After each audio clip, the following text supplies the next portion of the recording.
एक जंगल में एक शेर रहता था। वह जंगल का राजा था और बड़ा बलशाली था। सारे जानवर भय के कारण उसका गुणगान किया करते थे। उसी जंगल में एक बुद्धिमान बंदर रहता था। वो शेर से डरता नहीं था और व्यर्थ में उसका गुणगान नहीं करता था। शेर को ये बात बुरी लगी। एक दिन उसने बंदर को बुलाया और कहा, जंगल के सारे जानवर मेरी प्रशंसा करते हैं, तुम नहीं, ऐसा क्यों? मैं किस बात पर आपकी प्रशंसा करूं वनराज? मैं बलशाली हूँ। जंगल के सारे जानवर मुझसे डरते हैं। वनराज, मैं बल को नहीं बुद्धि को श्रेष्ठ मानता हूँ, इसलिए मात्र बल के कारण मैं आपका गुणगान नहीं कर सकता। ये बात शेर को बहुत बुरी लगी और दोनों में विवाद हो गया। विवाद का विषय था बुद्धि श्रेष्ठ है या बल। शेर की दृष्टि में बल श्रेष्ठ था, किंतु बंदर की दृष्टि में बुद्धि। दोनों के अपने अपने तर्क थे। अपने तर्क देकर वे एक दूसरे के सामने स्वयं को सही सिद्ध करने में लग गए। बंदर बोला, शेर महाराज, बुद्धि ही श्रेष्ठ है। बुद्धि से संसार का हर कार्य संभव है, चाहे वह कितना ही कठिन क्यों न हो। बुद्धि से हर समस्या का निदान संभव है, चाहे वह कितनी ही विकट क्यों न हो। मैं बुद्धिमान हूँ और अपनी बुद्धि का प्रयोग कर किसी भी मुसीबत से आसानी से निकल सकता हूँ। कृपया ये बात मान लीजिए।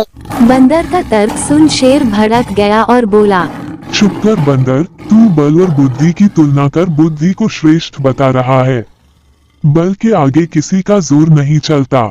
मैं बलवान हूँ और तेरी बुद्धि मेरे बल के सामने कुछ भी नहीं। मैं चाहूँ तो इसी क्षण इसका प्रयोग कर तेरे प्राण ले सकता हूँ। बंदर कुछ क्षण शांत रहा और बोला, महाराज, मैं अभी तो जा रहा हूँ, किंतु मेरा यही मानना है कि बुद्धि बल से श्रेष्ठ है।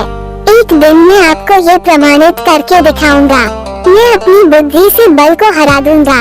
मैं उस दिन की प्रतीक्षा करूंगा जब तुम ऐसा कर दिखाओगे।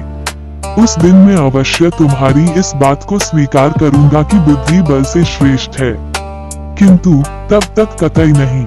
शेर ने उत्तर दिया। इस बात को कई दिन बीत गए। बंदर और शेर का आमना सामना भी नहीं हुआ। एक दिन शेर जंगल में शिकार कर अपनी गुफा की ओर लौट रहा था। अचानक वह पत्तों से ढके एक गड्ढे में जा गिरा। उसके पैर में चोट लग गई। किसी तरह वह गड्ढे से बाहर निकला तो पाया कि एक शिकारी उसके सामने बंदूक ताने खड़ा है। शेर घायल था। ऐसी अवस्था में वह शिकारी का सामना करने में असमर्थ था। तभी अचानक कहीं से शिकारी पर पत्थर बरसने लगे। शिकारी हड़बड़ा गया। इसके पहले कि वो कुछ समझ पाता, एक पत्थर उसके सिर पर आकर पड़ा। वो दर्द से तिलमिला उठा और अपने प्राण बचाने के लिए वहां से भाग गया। शेर भी चकित था कि शिकारी पर पत्थरों से हमला किसने किया और किसने उसके प्राणों की रक्षा की। वो इधर उधर देखते हुए ये सोच ही रहा था कि सामने एक पेड़ पर बैठे बंदर की आवाज उसे सुनाई दी। महाराज, आज आपके बल को क्या हुआ? इतने बलवान होते हुए भी आज आपकी जान पर बनाई।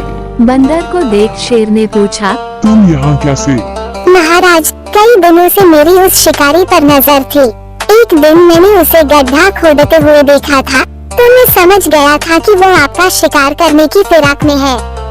इसलिए मैंने थोड़ी बुद्धि लगाई और ढेर सारे पत्थर उस पेड़ पर जमा कर लिए, ताकि आवश्यकता पड़ने पर इनका प्रयोग शिकारी के विरुद्ध कर सकूं। बंदर ने शेर के प्राणों की रक्षा की थी। वो उसके प्रति कृतज्ञ था। शेर ने बंदर को धन्यवाद दिया। उसे अपने और बंदर में बीच हुआ विवाद भी याद आ गया।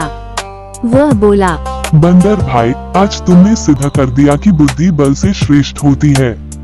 मुझे अपनी गलती का एहसास हो गया है। मैं समझ गया हूँ कि बल हर समय और हर परिस्थिति में एक सा नहीं रहता, लेकिन बुद्धि हर समय और हर परिस्थिति में साथ रहती है। महाराज, मुझे प्रसन्नता है कि आप इस बात को समझ गए। आज की घटना पर ध्यान दीजिए। शिकारी आपसे बल में कम था, किंतु बावजूद इसके उसने अपनी बुद्धि से आप पर नियंत्रण पा लिया।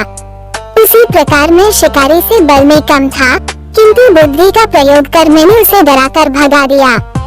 इसलिए कहते हैं ना कि बुद्धि बल से श्रेष्ठ होती है। शेर और बंदर की कहानी से हमें ये सीख मिलती है कि बुद्धि का प्रयोग कर हर समस्या का निराकरण किया जा सकता है।